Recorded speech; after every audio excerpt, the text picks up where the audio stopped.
अस्सलाम वालेकुम वरहमतुल्लाहि वबरकातुहू। नाजरीन, आजकल मुल्क में जहां हर चीज़ की कीमतों को पर लग गए हैं, वहीं ब्रायलर मुर्गी की कीमतों में भी होशरुबा इजाफा हुआ है। मुल्क के तूल अर्ज से मौसूल होने वाली खबरों के मुताबिक इस वक्त मुर्गी का गोश्त हर शहर में बहुत महंगा फरोख्त किया जा रहा है। अगर हम बड़े शहरों की बात करें तो मीडिया की रिपोर्ट्स बताती है मुर्गी का गोश्त इस वक्त सबसे महंगा इस्लामाबाद में 640 रुपए किलो के हिसाब से मिल रहा है। इस तरह दीगर बड़े शहरों कराची, लाहौर, रावलपिंडी और पेशावर में भी चिकन की कीमत 500 रुपए फी किलो से ज्यादा हो गई है। मुल्क की तारीख में पहली मर्तबा हुआ है कि ब्रायलर चिकन की कीमतें इस कदर ज्यादा हुई है। इस इजाफे से जहां अवाम में गम व गुस्सा पाया जाता है, वही अवामी हलकों में इसकी वजूहात और जिम्मेदारान के हवाले से भी तबसरे जारी हैं।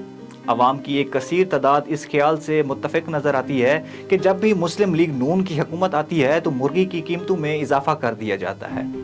इस अमल का मकसद हमजा शहबाज शरीफ को फ़ायदा पहुँचाना है, जो पाकिस्तान में मुर्गी की सनत का बड़ा नाम है। ख़ास इसी तरह कुछ हल्के इस महंगाई को हुकूमत और उसके इदारों की नाकामी करार दे रहे हैं। अलगर्ज मुख्तलिफ हलकों में मुख्तलिफ पहलू से इस पर तबसरे जारी हैं, मगर आज हम आपको बताएंगे कि मुर्गी की कीमतों में इस कदर इजाफे की असल वजह क्या है। नाजरीन, यूं तो मुल्क में इस वक्त हर चीज़ की कीमतें उरूज पर हैं, मगर आज की इस वीडियो में हम सिर्फ चिकन की कीमतों में इजाफे की बात करेंगे। इस हवाले से जो अवलीन वजह है वो मुल्क गिर महंगाई है। इसका मतलब ये है कि इस वक्त पूरा मुल्क महंगाई के जिस अजाब से दो चार है, मुर्गी का गोश्त भी इसकी गिरफ्त से आज़ाद नहीं। इसके अलावा एक वजह सर्दी की शिद्दत भी है। मीडिया रिपोर्ट्स के मुताबिक ठंड में ब्रायलर मुर्गियों की पैदाइश और अफजाइश में मामूल से ज़्यादा वक्त लगता है। गोया सर्दी की वजह से मुर्गियों की पैदावार में भी कमी होती है, और यूं जब पैदावार में कमी होती है तो कीमतें खुद ब खुद ऊपर चली जाती हैं। मगर चिकन की कीमतों को पर लगने की एक अहम वजह यह भी है जिससे अक्सर लोग नावाकिफ हैं। जी हाँ, इसकी बुनियादी वजह सोयाबीन की किल्लत या नायाबी है। मामला क्या है, आइए देखते हैं। एक हफ्ता पहले एक मुल्की अखबार ने रिपोर्ट दी थी कि इस वक्त कराची पोर्ट में दर्जनों कंटेनर्स रोके गए हैं। उन कंटेनर्स को उन ममालिक या अफराद की तरफ से रोका गया है जहां से वो माल बरामद हुआ है जो इन कंटेनर्स पर लोडेड है। मामला कुछ यूं है कि ज़र मुबादला के ज़खायर में ख़तरनाक हद तक कमी की वजह से हुकूमत या बैंक्स उन दरामद कुंदान को रकम अदा करने से कासिर है, जिसकी वजह से ये कंटेनर्स अभी तक अनलोड नहीं किए जा सके। इन फंसे कंटेनर्स में मौजूद माल में सोयाबीन की बड़ी मिकदार भी मौजूद है।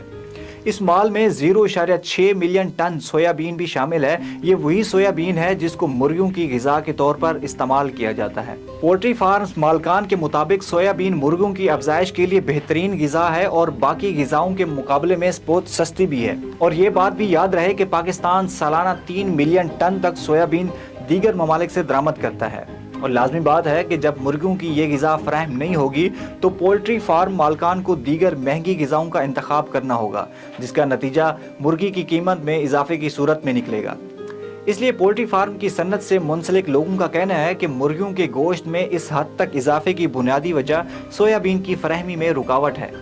नाजरीन, आज की वीडियो यहाँ पर ख़त्म करते हैं। इस तरह की मालूमाती वीडियोज़ के लिए हमसे जुड़े रहें। शुक्रिया।